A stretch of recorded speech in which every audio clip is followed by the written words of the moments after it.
Okay, so before we actually get into the process of creating, opening, and saving an Excel template, I want to touch on the benefits of using an Excel template and how they are important to increase our efficiency.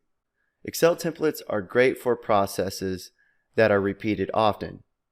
Let's say we use this report every 3 months.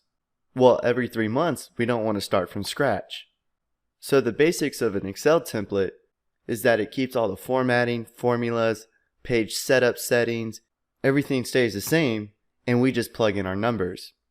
Well, when people are creating similar spreadsheets, many of them will just open up an existing spreadsheet that they worked on before, delete the data that they don't want there, and then save it as a different file.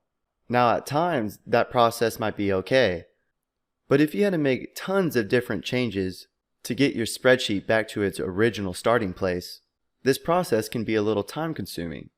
So with creating Excel templates, it will save us a lot of time because we can just open up the file and it will have everything in order. We can just input our numbers and let our worksheet do the rest.